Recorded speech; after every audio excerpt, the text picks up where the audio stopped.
Dzień dobry. Witamy, Janku. Dzisiaj nagrywamy dla Was film o Mercedesie W210, czyli o słynnym okularze.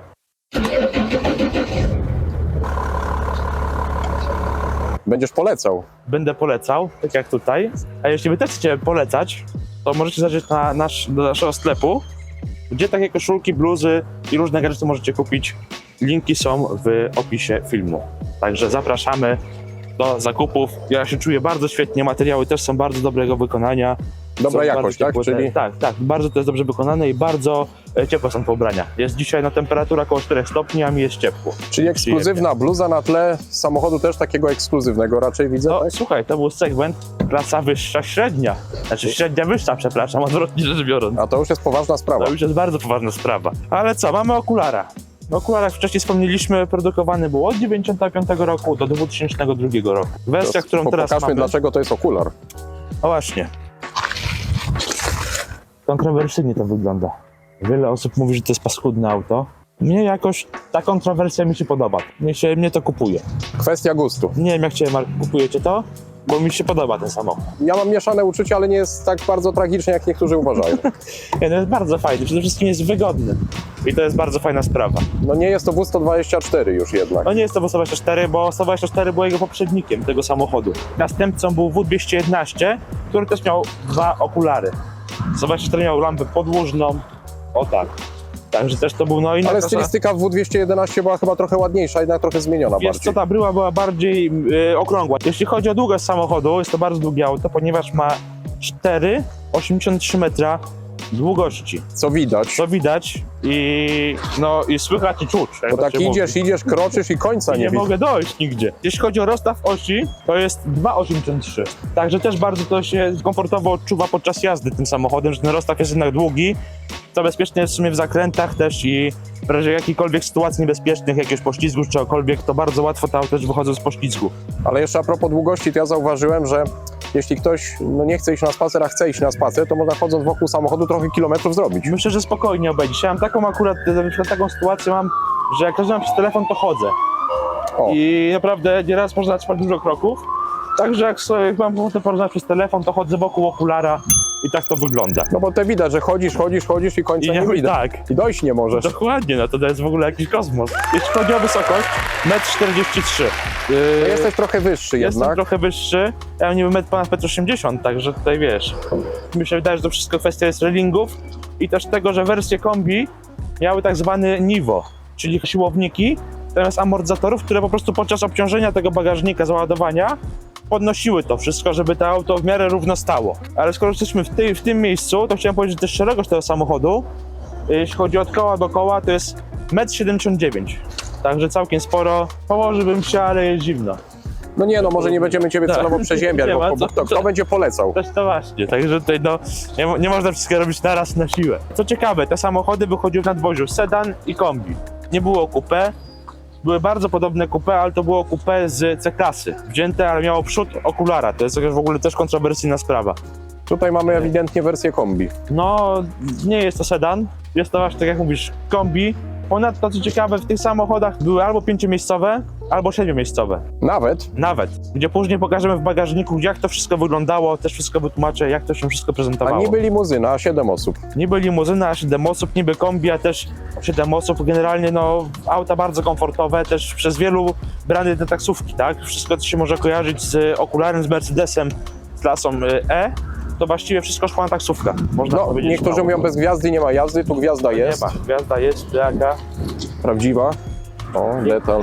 Bardzo wiele złośników też urywa te gwiazdy. Tylko teraz poczekaj, bo Janek poleca, ale pytanie, czy poleca gwiazdę, czy samochód? Ja polecam i gwiazdy, i samochody. Czyli 2 w 1, tak?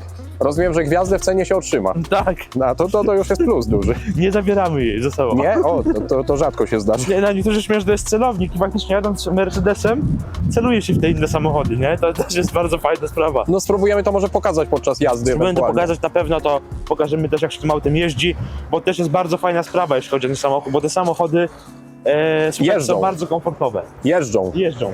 Jeszcze jeżdżą. Jeszcze jeżdżą. O ile nie zgniją. No właśnie, a propos gnicia, czy tu jest jakiś problem z korozją? Nie ma. Zobacz tam gdzie Nie, no ma ładny, no żadnego. proszę, pokażemy tutaj o kawałek samochodu. Nie ma korozji, nie, czyli dobre auto. Zobacz tutaj, to też nie ma korozji. Tutaj też nie ma korozji, tak. To jest tu też korozja. nie ma, Co to jest? A to nie, to jest To drobiazg. jest popierdółka, naprawdę. No tak mówiąc poważnie, oczywiście ta korozja musi być w tym samochodzie, aczkolwiek trzeba zwrócić uwagę na co przede wszystkim. One wszędzie korodowały te samochody. Z tym, że tak, no korozja na błotnik nie jest elementem nośnym, no to nie jest problemem. Nie jest ale... elementem nośnym, ale na razie powiem z zewnątrz jak to wygląda, później powiem jak wygląda ta kwestia podwoziowa, bo tak, z zewnątrz słyszałem historię człowieka, który kupił nowego okulara i po 1,5 roku na dachu, na środku spuchł mu lakier, była rada pod spodem, po prostu. Znalazł korozję. Auto nie było bite ani nic, po prostu kurna było zardzewiałe. To na dachu to bardzo niekonwencjonalne miejsce. Bardzo niekonwencjonalne miejsce. No gdzieś ta jakość wykonania, właściwie jak zobaczymy wszystkie Mercedesy z tamtych czasów, No u nas na dachu korozji nie widzę. jest tylko cyberdach.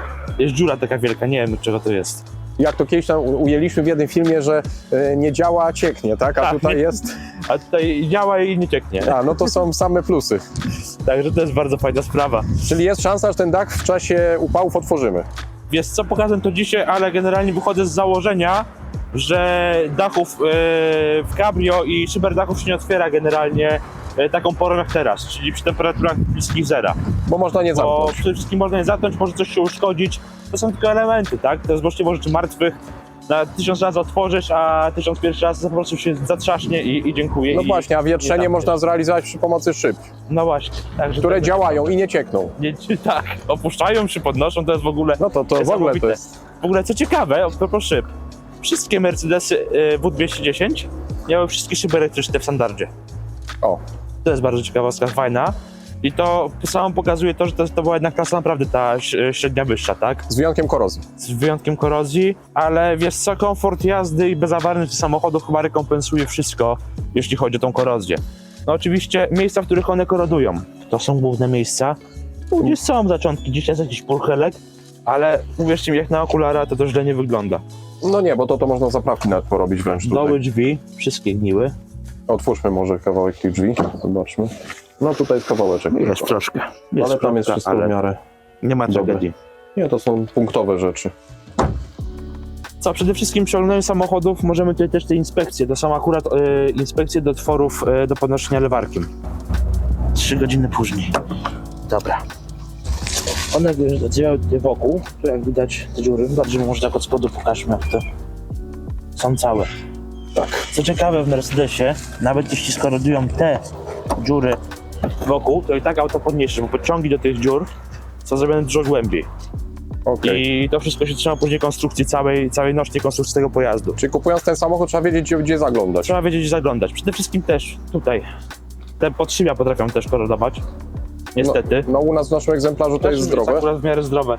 Największy problem chyba był 124 z tymi podszybiami, bo one bardzo gniły. I klapa tylna widzę też troszeczkę. Klapa tylna też gnije. I właściwie każdy element tego samochodu gnije. Aha, czyli to są takie punkty, można powiedzieć, standardowe. To są punkty standardowe. Jeśli na okularze, to znaczy, że albo naprawdę pochodzi z jakiegoś suchego klimatu, albo po prostu był robiony już, nie? No tutaj też mamy te takie zapraweczki do porobienia. Do porobienia zapraweczki. No ale tutaj widzę tak, lusterka mają kierunkowskaz, tak? Słuchaj, bo wcześniej wspominałem, że tak, że okulary produkowano od 95 do 2002 roku. W połowie 99 roku był lift. A to jest egzemplarz z roku? Z 2000 bodajże pierwszego, Czyli albo poliftowy. drugiego roku nawet. Czyli poliftowy. Także jest poliftowy. Co się różniło w tych poliftach? Przede wszystkim z zewnątrz. Najważniejszy element, który się różnił, to w poprzednich liftach były tutaj kierunkowskazy w błotnikach.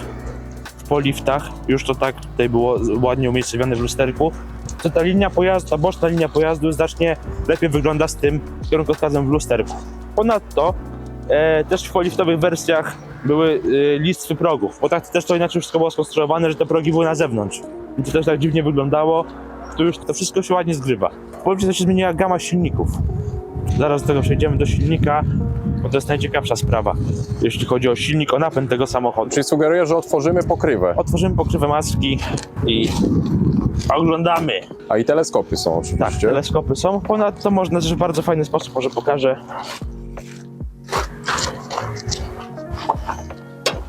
Tryb serwisowy wprowadzić maskę. Okej, to może pokażmy z boku, jak to wygląda. Że ona jest otwarta teraz prawie że pionowo. Tak, Co Może ciekawe, pokażemy z drugiej strony, bo tutaj trochę nam słońce świeci. w poprzedniku silnik 124 nie było teleskopów, były sprężyny na zawiasach, które były podwodnikami ukryte. Także też bardzo fajna sprawa. Czyli tu jest taki mechanizm, który podnosi, press Tak. jest napisane, tak? Trzeba wcisnąć i maska się podnosi do góry. Okej, no to ciekawe rozwiązanie Tak na samo pewno. się ją trzeba odblokować też, żeby... Na pewno praktyczne. Praktyczne, wiesz, jeśli jesteś mechanikiem, to w serwisie tu masz nachylenie, nie udasz cały czas na trapę, która też ma... Dokładnie. Jest dosyć taki niski. Co no, bardzo ułatwia sprawę i też może wyciągnąć silnik bez zdejmowania maski, co też jest bardzo wygodne. Silnik jest duży, widać. Silnik jest duży, bo to jest 6-cylindrowa jednostka o pojemności 3,2 litra. CDI, tak? CDI, Czy Common Rail. Common Railu, dokładnie. Silnik ma łańcuch rozrządu, który właściwie jest bezobsługowy. Gdzieś tam, tak jak wcześniej wspomniałem w poprzednim filmie, przy 300-400 tysiącach można sprawdzić napięcie tego łańcucha. Podejrzewam, że w granicach 600 tysięcy można zastanowić się nad wymianą tego łańcucha. Czyli niemalże są wieczne te łańcuchy. Tak. Z wad tego silnika, czyli jak zawsze, wtryskiwacze, które też często podkładki pod tymi wtryskiwaczami się po prostu wysypywały. Te wtryskiwacze się zapiekały. Przy wyciąganiu tych wtryskiwaczy przez profesjonalną firmę, przy profesjonalnym sprzęcie po prostu urywały się te wtryskiwacze, tak? Góra tych wtryskiwaczy się urywała, psuła i podczas to trzeba było je poddawać regeneracji. Co też bardzo w tych silnikach często właśnie 3.2 CDI, 2.7 CDI, bo to są podobne silniki, tylko różnią się ilością cylindrów, przylewy, które też tu gdzieś kruszały po prostu te przewody i te wtyczki plastikowe też gdzieś to kruszało i po prostu Pokażmy może, o które to chodzi. Tutaj są takie spinkach, są te wtyczki, tu się wyciąga z wtryskiwacza i te przewodziki też wszystko to po prostu pękało ze starości, z temperatury. No to już na to nie mamy wpływu. Ale nie z uwagi na wadę fabryczną, tylko z uwagi Nie, na... po prostu na zużycie materiału. Zdziało się to właściwie po 20 latach, także no, No tak, to ma prawo. ja mam 26, a już się sypie. To może aż tak źle nie jest, to w końcu no, ty polecasz, a kto by Ja ty polecał? polecam, no. Nikt nie poleci, nikt też nie poleci, jak ja tak Właśnie, polecę. no, proszę bardzo, tu jest nawet twoje zdjęcie przecież zamieszczone, prawda? Takie... Podobnie jestem? Też Tak, może- nawet do kucharza, tu mógłbyś też gotować przy okazji. O. Dajcie znać też w komentarzach, czy podobny jestem. No, jak 2 krople wody. Silnik oczywiście jest turbodoładowany, Jedną turbiną. jedną turbiną, czyli też turbina, tutaj też trzeba mieć na uwadze, że turbina też gdzieś może ulec użyciu. Po jakimś oczywiście przebiegu, no to auta już mamy teraz coraz większe przebiegi, także gdzieś to też jest narażone. I rosną cały I czas. rosną te przebiegi cały czas. No ale tutaj dostęp do Bo wielu na- rzeczy jest widać za dobry Bardzo ogólnie. jest dobry tutaj. dostęp. Tu masz w ogóle wszystko przemyślane, wszystko jest na wierzchu. Mamy wszystko na wierzchu i to jest właśnie fajna sprawa, nie? Że tu masz wszędzie dostęp. Pod maską jesteśmy, to może pokażemy miejsca też, gdzie korodują pod maską. Ale tu mamy Okej. generalnie zbiornik od płynu hydraulicznego do podnoszenia zawieszenia, do wspomagania w większości wypadków, Jak w Citroenach. jak w Citroenach. Tutaj mamy oczywiście płyn hamulcowy, tutaj dolewamy oleju, mamy bagnet do sprawdzenia oleju. Z tyłu jest jeszcze otwór do magnetu skrzyni biegów. Automatycznej. W tych modelach już niestety nie ma bagnetów, trzeba mieć serwisowy bagnet. Tutaj dolewamy płyn chłodniczy, uzupełniamy, czy ewentualnie właściwie Czyli jest to też jest do pomiaru ilości oleju w skrzyni manualnej, rozumiem, tak? w manualnie nie masz bagnetu. Czyli trzeba sobie w automatycznej, albo wymieniać normalnie. masz bagnet, tutaj wchodzi mniej Czyli masz więcej. automat, masz magnet. Tak, O. tak. No to jest akurat automat, tak, tylko że to jest już poliftowa wersja, w tych poliftowych wersjach nie było tych magnetów, nie trzeba było zakupić to w serwisie. Ale w manualnych wersjach też warto poziom oleju czasem sprawdzić, żeby czy nie Warto wyciekł. sprawdzić, ale one zazwyczaj są szczelne te skrzynie, tak samo automatyczne. W ogóle automatyczne skrzynie są na tyle fajne, że też się ten olej wymienia, mimo wielu opinii, wielu znawców, którzy mówią, że olej się nie wymienia, to ten olej też się wymienia. Jest bardzo łatwy do dostęp, od spodu mamy miskę olejową Ale lepiej z korkiem. chyba metodą dynamiczną, żeby cały ten olej jednak spuścić. Niekoniecznie. Niekoniecznie? Ja tutaj bardziej bym zalecał metodę grawitacyjną. Wydaje mi się, że, znaczy może inaczej, ilu fachowców, tyle opinii. Niektórzy bardzo chcą dynamicznie zmieniać olej. Mi się wydaje, że lepiej to zrobić grawitacyjnie. Okej, Jest czyli pozostawiamy do wyboru można naszym widzom. Dokładnie, no tutaj też możemy, dajemy pole do opisu na temat jakiejś dyskusji, tak, na ten temat. Co jeszcze mogę powiedzieć? Jeśli chodzi o gamę silników, to jest bardzo dużą gamę A silników. jeszcze dopytała was w szkole, jak uczono, jaką metodą zmieniać olej w skrzyni?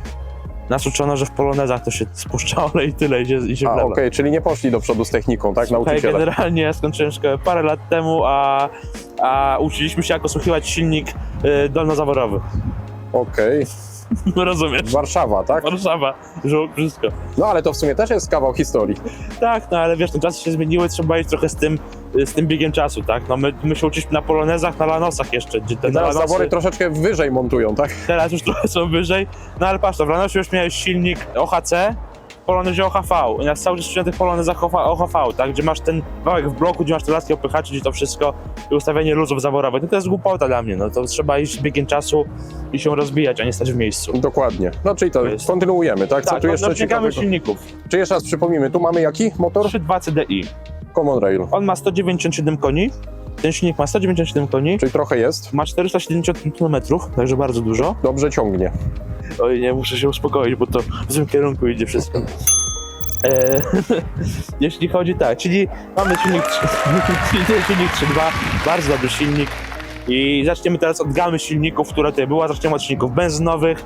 Zaczniemy od najsłabszego, czyli dwulitrowego, 136-konnego, wolnosącego silnika benzynowego. Wychodziły też silniki 2.0 z kompresorem, które miały 163 konie i 192 konie. Wychodziły też silniki 2.3, które miały też w ręce tam 140 koni. I później też były silniki z kompresorem 2.3, które też tam miały w ręce 200 koni. Czyli nawet też- najsłabszy silnik daje radę. Najsłabszy silnik daje radę i też wytrzymuje duże przebiegi. Rozumiem, że silników typu 1.675 koni tu nie Nie, spotkamy. tu nie spotkamy. Tu następnym silnikiem był silnik 2.4 V6, w niektórych też wersjach wychodziły 2.6 V6. Następnie był silnik 2.8 i tu tak, w przedliftowych wersjach silnik 2.8 był 6-cylindrowy w rzędzie. Później był silnik 3.2, który też w przedliftach wychodził w rzędzie 6 cylindrów, a w poliftach wychodził w V6. Jeśli chodzi o dokładną moc silnika 2.8, 6-cylindrowych rzędowych było 190 bodajże 3 bądź 7 koni, zależy od katalogu. W silnikach 3.2 6-cylindrowych rzędowych było 220 koni, a w silnikach już V6 3.2 było 230 koni. Czyli było Także czym pojechać bez względu na to, jaki to był silnik. Było czym pojechać, to już naprawdę są takie dosyć mocne i szybkie silniki. No o ekonomii tu nie będziemy mówić, bo raczej jej nie było za bardzo. No, w granicach 10-12 litrów paliły te V6. Jeszcze wychodziły wersje 4.2 V8, później poprawione wersje tych silników 4.3 V8 i wychodziły też te samochody w wersjach 5.5 AMG. To był samochód przeznaczony z takim silnikiem dla To prezesa, był- który chciał się szybko przemieszczać, To był tak? silnik, który naprawdę robił dobre wyniki i te auta potrafiły fabrycznie jechać, bo wychodziły też różne wersje tych AMG, które miały założony kaganiec, czyli blokadę ograniczenia prędkości, i te, które nie miały założonego ograniczenia prędkości. I te, które nie miały tego ograniczenia, potrafiły nawet 300 na godzinę osiągnąć. Czyli tak, jednym słowem, na naszych autostradach do 140 każdym motorem pojedziemy, Tak. a w Niemczech konstruowali je po to, bo tam tych Możemy dać ograniczeń się ponieść w wielu emocjom. przypadkach nie ma po prostu. Możemy Chociaż dać się też zalecamy ponieść rozsądek. emocjom, tak. Zacznijmy teraz mówić na temat rzeczy przyjemnych, czyli silników diesla, Inaczej wysokoprężny. wysokoprężne. Najsłabszym silnikiem był silnik 2.2 CDI. O nim różne opinie krążyły. Różne opinie o nim krążyły. Też to był bardzo mocny silnik. Głównie wychodził w tych wersjach budyniowych, taksówkowych.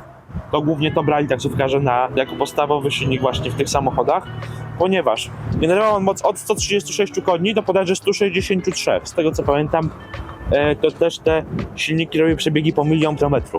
Tylko oczywiście też trzeba było uważać w nich na tryskiwacze, na turbo i tak dalej. Następnym silnikiem był silnik 2.5. Tutaj jest bardzo też ciekawa historia, ponieważ w wersjach przedliftowych to były silniki wysokoprężne, ale nie były o zasilaniu w Common Rail, tylko miały zwykłą pompę rzędową. I silnik 2.5 był wolno ssący i osiągał moc bodajże 115 koni. Czyli nie Gdzieś było to to- bardzo dużo. Gdzieś to już w miarę chodziło, spalanie było całkiem niskie, ten silnik się nie męczył, był wystarczający do tej karoserii, do tej wagi tego samochodu. Czy on był pewnie zaprojektowany pod względem trwałości, na W ogóle trwałość no, ten silnik ukierunkowany. był też wsadzany do poprzednich wersji Sava, które były troszkę mniejsze, troszkę lżejsze. Następnym silnikiem był 2.5, ale był to silnik o turbodoładowaniu. Czyli też ta moc osiągała 150 koni. Te silniki też były dobre, też robiły duże przebiegi. Gdzieś tam krążą opinie, że w tych 2.5 turbodieslach pękały wały. Sporo widziałem tych silników, nie spotkałem się z tym, ale tak słyszałem, także też wam powtarzam, żebyście Być może mieli ktoś na doświadczył, uwadze. ale nie było to regułą pewnie. Dokładnie tak. Kolejnym silnikiem był silnik 2.7 CDI, czyli też już w wersji poliftowej. Te silniki osiągały 177 koni i były bardziej ekonomiczne. No dodajmy, że wszystkie silniki Common Rail wymagają dobrej jakości paliw. One nie Dobrej tolerują jakości, tutaj tak. jednak brudu. O, to jest jednak bezpośredni wtrysk paliwa, no. Wysokie Gdzieś te ciśnienia wtrysku i gdzieś te silniki TD, jak ja to mówię, one miały jeszcze pośredni wtrysk paliwa. No teraz co, mamy kolejny silnik, czyli słynne 2.9 turbodiesel. to bardzo taki ciekawy silnik pod względem, że ludzie go chwalą bardzo mocno. To jest 22-konny silnik. Jest to o oznaczeniu właściwie OM602. Jest to rozwiercony silnik 2,5 litrowy, który był poprzednikiem jeszcze silnika tego 2,5 litrowego, który był w okularach. Okej. Za bardzo zawiłe? Nie, w miarę łapiemy. W miarę łapię, tak. I tak, ten silnik 2.9 turbodiesel, bo występował też w sprinterach. Był to bardzo dobry silnik. Miał bardzo duży moment obrotowy. Bardzo dobrze chodził. Czyli z tym momentem to może troszkę przesadziłem, nie ma bardzo dużego momentu, ale bardzo fajnie to z tym przełożeniem tych skrzyń biegów, to wszystko fajnie współpracowało. Bardzo te auta były dynamiczne, żwawe, naprawdę dało się tym podróżować bardzo dobrze, bardzo szybko, ale też bardzo ekonomicznie opaliły te silniki w okularach w granicach 7 litrów, nawet 6,5-7 litrów, także to są bardzo dobre osiągi, bardzo dobre spalanie. Silnik oczywiście, wszystkie silniki w Mercedesie na łańcuchu rozrządu, Co jest plusem? co jest bardzo dużym plusem. I te łańcuchy są trwałe. Trwałe, to jest gruby łańcuch, naprawdę, to jest gruby łańcuch. Kolejny silnik, 3 litry turbodiesel, 177 koni, to był turbo doładowany silnik diesla, miał 24 zawory. Tu też nie był bardzo wysilony, nie było tej mocy aż bardzo dużo. Wiesz co, ale te silniki przez to, że nie były wysilone, Były trwałe. one były trwałe i wytrzymywały podnoszenie mocy.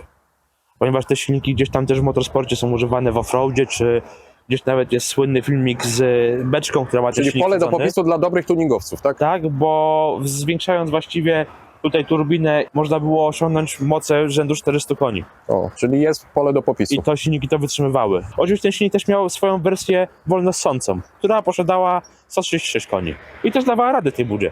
No i co? Następną Tak, bo silnika... dodajmy tutaj, że moc to jest jedno, ale jedziemy momentem obrotowym. Dokładnie, no, niektóre są tutaj diesel głównie jeździ momentem.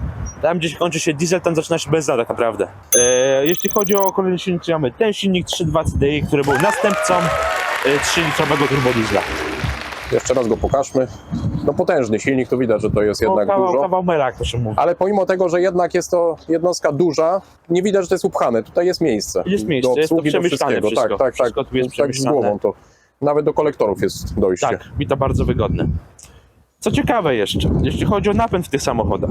Te samochody wychodziły też w wersji 4x4, oznaczone jako 4MATIC. I był to napęd Czyli na 4 koła. Matic. Tak, 4MATIC.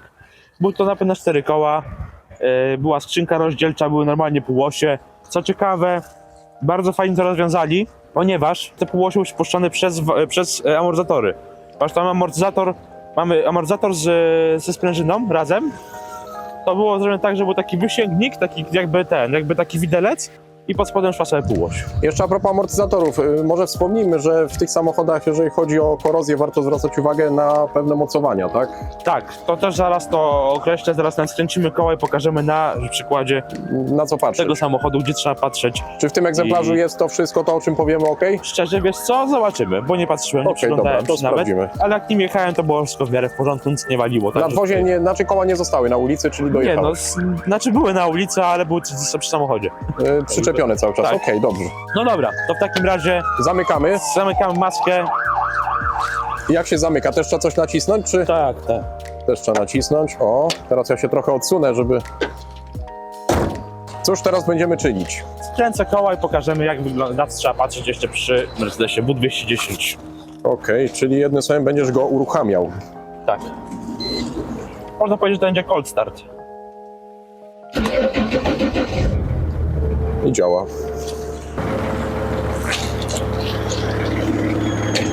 I nie dymi.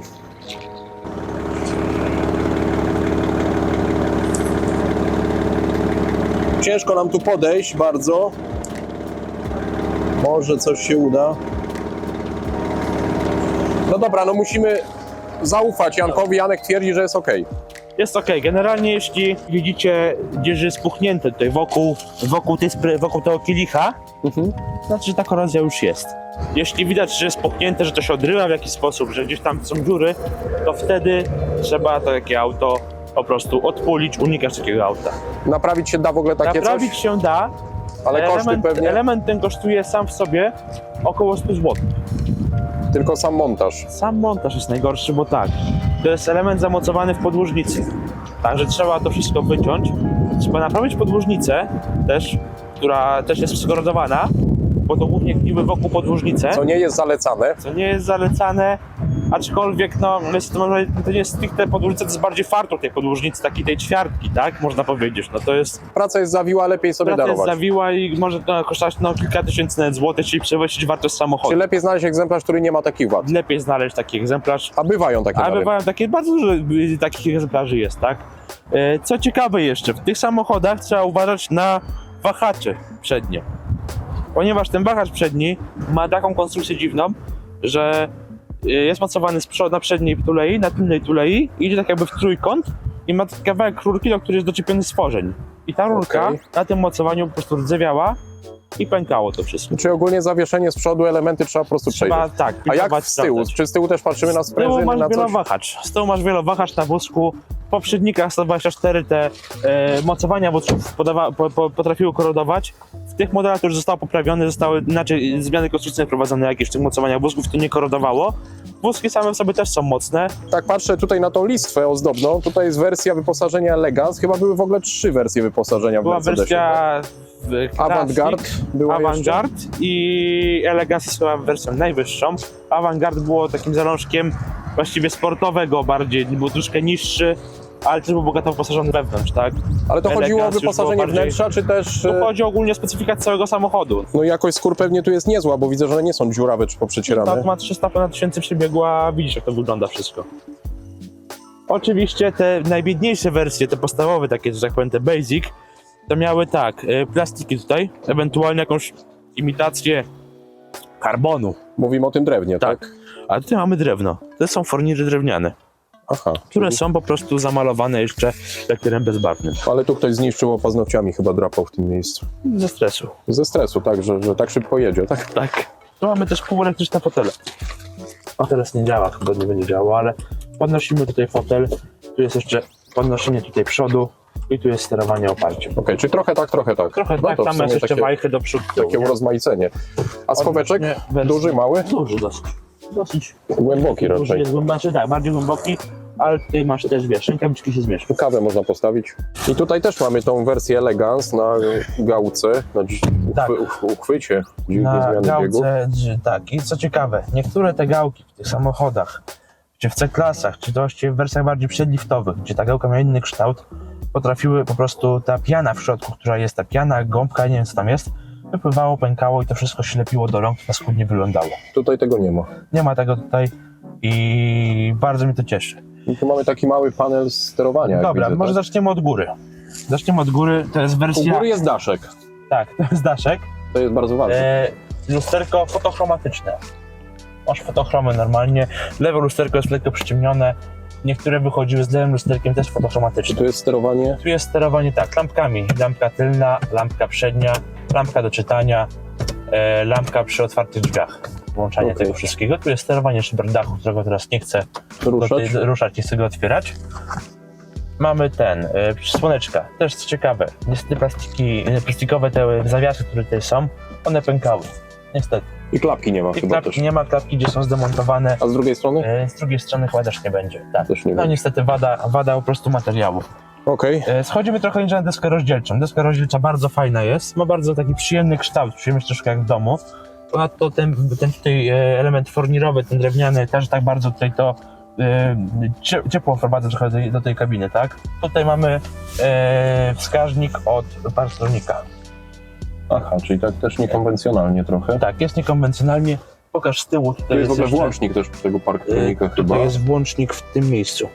W tym miejscu. Mhm. Niestety partroniki w tych samochodach często też ulegały awarii. Z tyłu, jeśli pokażesz tutaj w lampce, jest do tylnego, czyli jak cofasz, to widzisz w lusterku wstecznym, też pokazuje ci tutaj, jak jesteś blisko, to są to zazwyczaj kropki. No, po czy prostu. takie rozwiązania przemyślane, Takie można bardzo powiedzieć. przemyślane rozwiązania. Oczywiście w tej wersji, jako że to jest wersja Elegance, mamy podgrzewane fotele. Słabiej bądź mocniej, w niektórych wersjach były też fotele chłodzone z nawiewem, tak, z wentylacją. Mhm. Mamy od reflektorów mamy spryskiwacz, sterowanie tylną wycieraczką, czyli spryskiwacz i sam ruch wycieraczki, Światło awaryjne. światła awaryjne, tutaj mamy od centralnego zamka, tutaj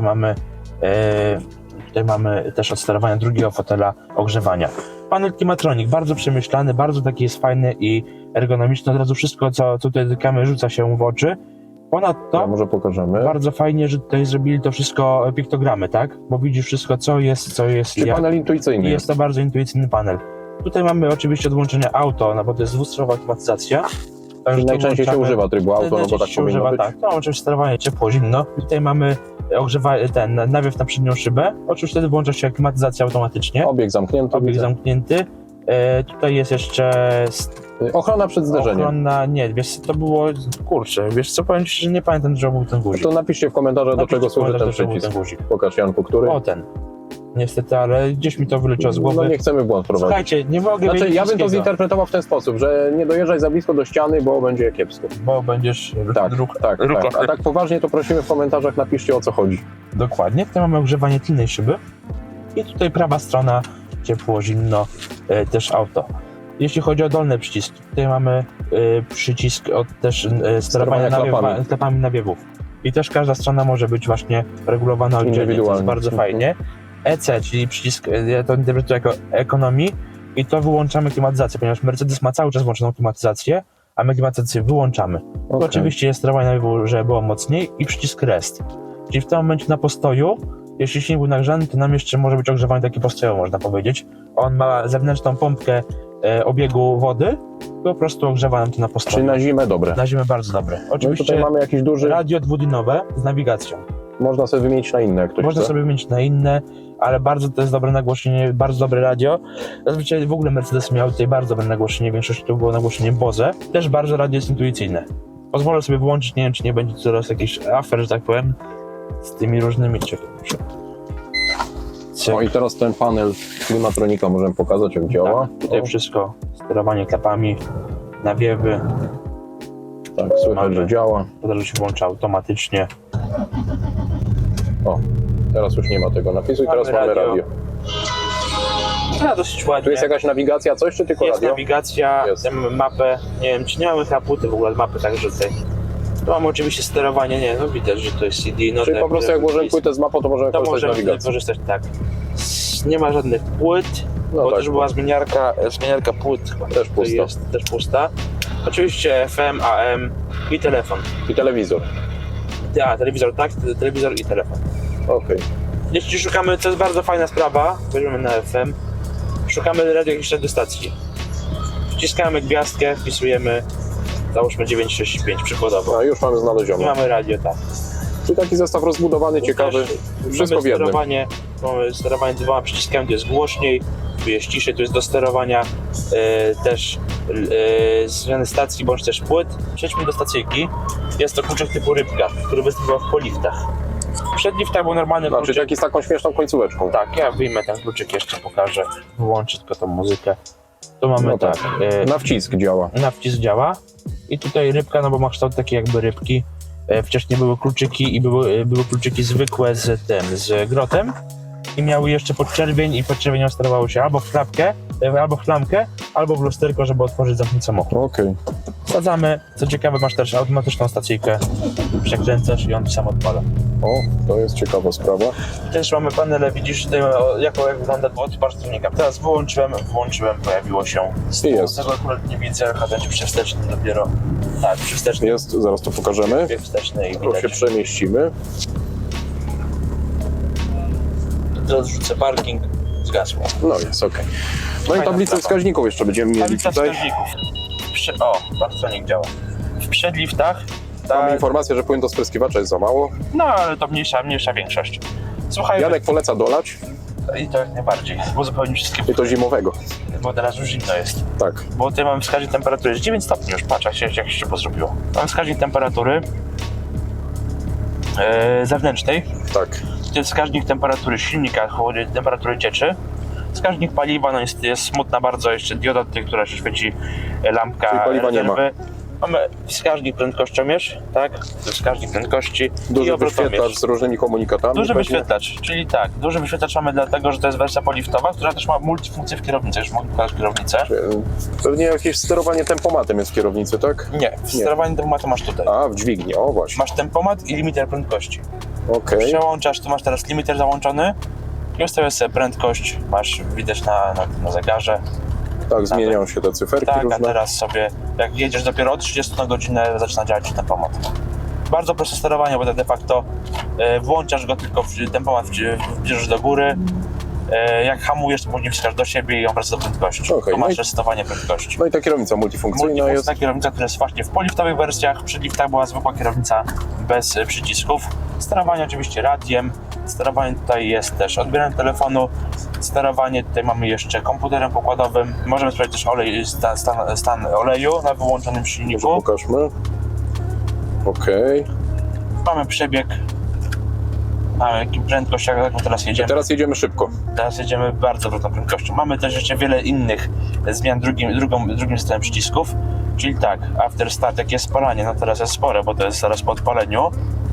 Ale ogólnie średnie jest 8,4 litra na 655 km, także bardzo dobre spalanie.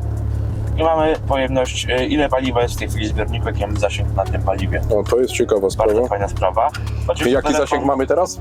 już Ci mówię, 19 km przy spalaniu przy 22 litry. Aha, czyli jednym słowem te 10 przejedziemy. Tak, ale mamy 6 litrów w zbiorniku w tej chwili. Tu mamy jeszcze sterowanie od radia, od nawigacji i tablicę błędów, czyli washer fluid check level. I tu jest też taki mały wyświetlacz, który pokazuje godzinę. Godzinę i bieg, na którym teraz aktualnie się znajdujemy, czyli teraz jest wsteczny, neutral drive, bądź też w trybie manualnej jazdy. Jedynka, dwójka, Okej, czyli trójka, pokazuje, że to czwórka wszystko działa. i teraz drive, czyli piąty bieg też. Czyli Wszystko działa. Okej. Ale słuchajcie, też w tych samochodach z racji wieku te wyświetlacze często nie działają, się wylewają i Znaczy powiem Ci, Janku, że mi się bardzo podoba to wskazanie ilości paliwa, bo przynajmniej wiemy, że mamy głęboko rezerwę, ale jeszcze jest 6 litrów. tak, ale wiesz co, w tych wersjach następcach W211 tego nie było. Czyli pogorszyli. Pogorszyli. No, nie zawsze Ale- nowsze jest lepsze. Wiesz co jest ciekawsze w nowych? Bo tu też masz bardzo wiele systemów Mercedes zastosował w tym samochodzie. Czyli na przykład system BAS, czyli Brake Assist System. Do hamowania jeszcze, jak wciskasz hamulec przy hamowaniu awaryjnym, To on Ci zwiększa siłę hamowania do 100%. Pedał spod nóg uciekł. Normalnie pedał hamulca uciekł spod nóg. No bo generalnie jest coś takiego, że ludzie się boją w sytuacji awaryjnej zahamować. Dokładnie. I I samochód system- sam dohamował. Do 100% mocy hamowania. Bardzo bezpieczne to jest auto. No dobra, przejdźmy, Janku, do tyłu. Co z tyłu zobaczymy Do tyłu, ciekawego? ale pokażę jeszcze z tej strony, od mojej strony, od strony kierowcy, jak wygląda sterowanie fotelami elektrycznymi. Dobrze. Mamy taki fajny jeszcze sterownik siedzeń, tak? Tak. Foteli. Fotele są z pamięcią, fotele kierowcy z pamięcią. A to jest kapelusz? To jest sterowanie kierownicą, patrz teraz, sekretnie. Poczekaj, może ja to pokażę tutaj. Czyli ta kierownica się sama przemieszcza. Tak, No to jest ciekawe rozwiązanie. bardzo ciekawe. Oczywiście fotele przód, tył, podnoszenie tyłu, podnoszenie przodu, oparcie i zagłówki I sterowania. pewnie pozycję pamięci fotela, tak? Pozycje pamięci fotela właśnie są 3. Także Przecież 3 użytkowników może sobie każdy swoją pozycję, byle pamiętał, która jest dla niego. Dokładnie. I co jeszcze? Tu mamy hamulec postojowy. Ręczny, nożny, tak? Ręczny, nożny. Okej, może zademonstrujmy, jak to działa, o ile działa. Okej, Wstaliśmy, teraz mamy ręczny, dociągnięty. Odpuszczamy dźwignią. okej. Czyli Wszystko bardzo ładnie działa. wciskamy i Te przyciski też, no słuchaj, te kliknięcia to jest bardzo wykonane z dużym zapasem. Z dużym czuciem, że tak powiem, jakość wykonania tego materiału, tak? dokładnie. Nie są pościerane, widać nawet. Nawet spójrz na kierownicę, która ma 300 000 przebiegu, ona nie wygląda jakoś I jeszcze wzorki ma nawet. mazorki, Odczuwalne. Dobra, czyli co, z tyłu zobaczymy, co jest? Sprawdźmy z tyłu. Z tyłu też bardzo dużo miejsca. Ale tutaj jest ta tapicerka w ogóle niezniszczona też. Nie jest Elegancko w ogóle, wygląda. prawda. Czy co, sugerujesz, że tu nikt nie jeździ? Sugeruję, że Mało jeździł. mało jeżdżi. No jest też tutaj ten środkowy, Podłokietniczek. tak. I pewnie jeszcze tu się coś wysuwa. O właśnie. Czy możemy też kubeczki postawić? Dobra. Zamykamy. I tak, rozmawiamy o tym wnętrzu całkowicie praktycznie wyczerpaliśmy limit informacji, chociaż można pewnie jeszcze dużo więcej powiedzieć. Ale Janek nam znowu zniknął, nie wiem, gdzie on się podział.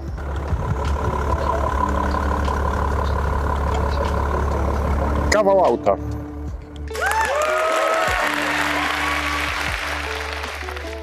Kiedy ty do tego bagażnika wlazłeś? Nie wiem, obrudziłem się. Sugerujesz, że już jest 20? Prawie. O, to jest poważna Pół sprawa. litra. I co, czekaj, ty się tu zmieściłeś, tak? Zobacz. Nie, no to jest aż niewiarygodne. Patrz teraz. Tu mamy roletkę taką, oddzielającą przestrzeń bagażową. Teraz uprzejmie. mamy przestrzeń bagażową oddzieloną od przestrzeni pasażerskiej. Z przodu jak złożymy fotele, ponieważ ta podłoga się cała na płasko, to wtedy możemy też zrobić to z zafotelami przed nimi. To Okej. jest fajną opcją. No i Jednym tak, słowem możesz tutaj spać nawet można wtedy. spać. Teraz nie będę wychodził, pokażę jak to wygląda. Tu mamy koło zapasowe. No to ja bym się nie spodziewał, że tu jest koło zapasowe. Jest to fajne miejsce, no bo wiesz, tutaj mamy odkręcenie dookoła, wyciągamy. Ale tu te widzę koła jednym słowem, bardzo możemy jeszcze stan komfortowo. nad coli obejrzeć, tak? Tak, Przy okazji i tych też. podszybi, które ty mogą ciec po prostu, ale my tu nie ciekną, bo są ładne. Tam jest gniazdko zapalniczki, 12V. Mamy cyk. Drugi schowek, Też jest. jakaś apteczka, trójkąty, zmieniarka i tak dalej. No teraz akurat nie ma apteczki, widzę. Trzeba będzie uzupełnić. Tak, czyli trochę rzeczy mamy tutaj ciekawych. I teraz tak. Mamy schowek jeden. Pokażmy może. Tu jest, widzę, podnośnik. Tak. O, to jest podnośnik coś taki w stylu jak w dużym Fiacie kiedyś Tak, oferowano. i to właśnie w te otwory wsadzasz ten podnośnik Próbujesz i podnosić. podnosisz. Masz klucz do kół. To jest taka Łóżka. pałka do samoobrony, tak? Czy Tak, jak jedziesz gdzieś tam właśnie w miejscach, gdzie nie chcesz być, to lepiej mieć? A tu widzę też nawet szczypczyki też do podnoszenia śrubki, Tak, tak? tak. Okej. A tutaj widzę jest ten klucz jeszcze żaba, czyli jednym słowem, jeżeli się tym samochodem jedzie, żeby pomóc sąsiadowi naprawić cieknący zlew, to też już jest Też wyposażenie. Wszystko możesz zrobić. Aha, W ogóle to jest czyli- oryginalny klucz. O, to jest klucz Heiko, ma od Mercedesa i symbol Mercedesa. Czyli Mercedes dodaje takie To jest klucze. Mercedes 129, czyli wychodził 129. Do naprawy hydrauliki, tak? Naprawy hydrauliki, też masz kluczyk Mercedesa. Aha, czyli to jest taki zestaw nie sztukowany, Taki tylko tak. prawdziwy. Dobra, mamy ten schowek, zamykamy schowek. Ale słuchaj dalej, A, to jeszcze nie jak koniec. miałeś 7 miejsc, to tu była kanapa w tym miejscu. A, to o to chodziło, no ale tutaj nie mamy I siedmiu siedziałeś miejsc. tyłem do kierunku jazdy, nie? Czy wsiadałeś przez bagażnik? Tak. I patrzyłeś na jak samochody z tyłu, To ciekawa jak sprawa. to. I tak jechaliśmy z kolegami. Mamy jeszcze tak, mamy tak, jak zamykamy to ta roleta powinna się opuścić, aż nie opuściła. Czyli to jest coś, co jeden element, który nie działa, No rozumiem. słuchajcie, z tym autem ważna ciekawa historia. To powiem, miałem to niedawno. Część może mnie skejtować, część może mnie nie skejtować. Część się będzie śmiała, część będzie powiedziała, co za debil. Pojechałem, No nie debil, bo tu jest napisane Janek poleca, a nie debil. pojechałem po opony. Otworzyłem bagażnik. I zapomniałeś schować opon. Stawiłem opony. Słuchaj tego. Stawiłem opony. Zamknąłem bagażnik. Wyjechałem. Opony mi wyjechały z bagażnika, otworzyć bagażnik. A, Dlaczego? Bo w tych samochodach też trzeba może smarować to mechanizm. pokażmy. Mechanizm otwierania, który się po prostu blokuje, a nie wiedziałem. Czyli dzięki nie twojej odciągnąłem. przygodzie możesz widzom przekazać tak cenną informację, tak a cenną właściwie informację. nowemu nabywcy samochodu. Całe szczęście nic się nie stało, nikt nie ucierpiał. Ale opony odzyskałeś, tak? Opony znalazłem, biegałem jak głupi z tymi oponami, ale się udało. Coś jeszcze czego nie wspomniałem wcześniej o tym bagażniku, to jeszcze go otworzę na chwilę, teraz zrobię tak.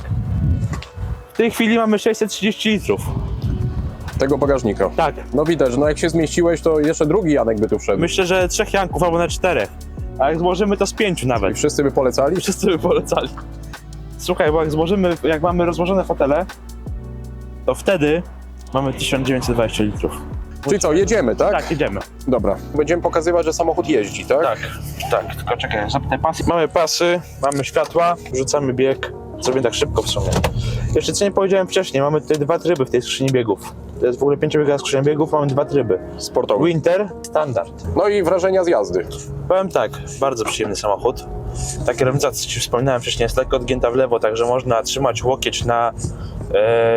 Czego nie zalecamy, aczkolwiek demonstrujemy, bo tak wiele na osób drzwiach. robi. Tak, ja zresztą tak też Mercedesem jeżdżę, ponieważ na auto się prowadzi jedną ręką. Jest bardzo posłuszny.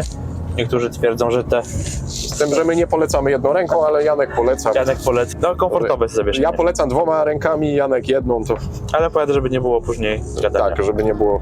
Rzucamy kierunek. Znaczy Janek żartował, Janek też zawsze 2 ręce trzyma na kierownicy, ja tu mogę potwierdzić, widzę to. Jak jedzie na pustej drodze leśnej, gdzieś tam w rajdzie terenowym, to wtedy tak, to wtedy cuda robi, ale Ale 3 rękami prowadzę. rozumiem, że samochód skręca, to skręcimy, tak? Tak, skręcimy. Trochę został rozgrzany samochód, więc możemy Tak. przyspieszyć. Kontrola trakcji też zadziałała, akurat zerwało lekko przyczepność. Dobra, bo wszędzie są testy od 0 do 100. Do 100 to auto się rozpędza to rocznie 8,6 sekundy, a my robimy test od 0 do 50. I też da rady. Okej, dobra, no to robimy. 3, 4.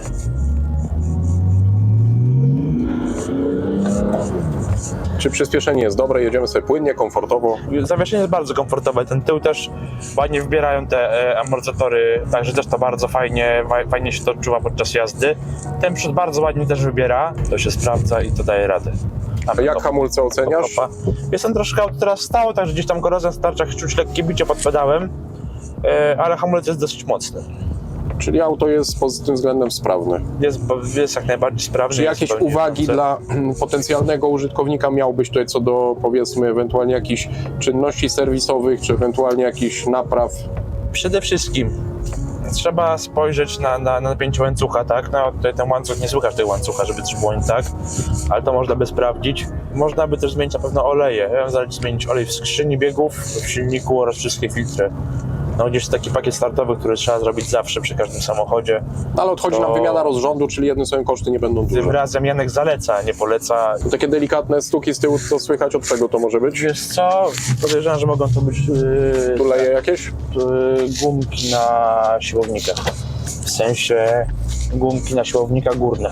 Czyli takie drobne rzeczy. No tak. Wiesz, no czuję się, jakbym teraz jechał z klientem i panie, w taksówce to jest przesrane. To, 50 zł pan chce, trzeba za 50 zł mnie silnika nie odpalał. Panie, tak. a jeszcze muszę ZUS zapłacić dochodowy. A te paliwo jakie drogie. Panie, I abonament radiowo-telewizyjny, bo radio w samochodzie, tak? O Jezu, tak, ale nie korzystam, widzi pan. No nie, no my... Nie będę dorabiał tych hamów. Bo nie działa w ogóle. Tak? No, także no, piękne wspomnienia. Teraz to będą ludzie montować dodatkowe wyłączniki radia, że jak będzie kontrola, to powiedzą, że nie działa. Tak? Tak, że będą te zaślepki takie. Hebel taki dodatkowy. Tak? Hebel. Dokładnie. Trzeba urwać antenę. A co tam jest za tą górką po lewej stronie? Wisła. A jak kierownicę w dotyku oceniasz? Przyjemna, taka... Wiesz co, jest gruba, ale nie za gruba. Jest taka idealnie, że mam idealny chwyt tej kierownicy. Nie wyślizguje się z rąk ani nic. Mogę robić dwie szybkie ruchy, nie?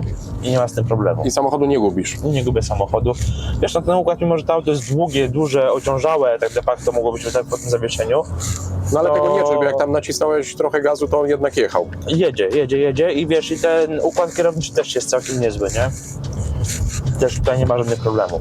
Czy Janku sądzisz, że użytkownik, który nabędzie to auto, będzie z niego w miarę zadowolony? Myślę, że po niewielkim wkładzie finansowym, ponieważ to auto jest do kupienia za 8900 zł, myślę, że po niewielkim wkładzie finansowym, Ja dodam od siebie do negocjacji drobnej. tak, na hasło Motospace. Znaczy jest zwyżka, tak, trzeba 300 by dopłacić. Ponadto puści z dłoni prezesa i taka okazja się nigdy więcej nie zdarzy. Bo następny będzie za 9900. Będzie, następnego już nie będzie takiego drugiego. Czemu? To Mercedes już nie ma?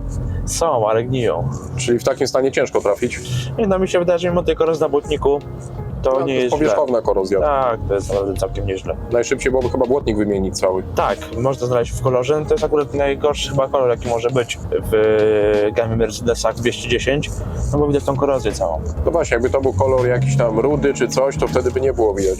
Rozumiem, że chciałeś pokazać, że ten samochód też w skokach narciarskich może brać udział. Tak, ja lubię ten efekt takiej nieważkości, kiedy tak cię wiesz. No ale wszystko od 0 do 50 mamy prawo tak zrobić. Czyli motor jest w kondycji dobrej, Bardzo dobry. a nawet bardzo dobrej.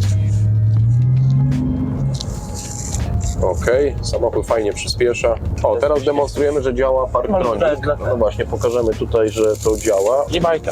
Dobra, gaszę silnik. Czyli co, dziękujemy dzisiaj widzom za uwagę. Warto takie auto mieć i kiedykolwiek mieć Mercedesa, to nigdy się nie przesiądziesz w inny samochód. Polecam.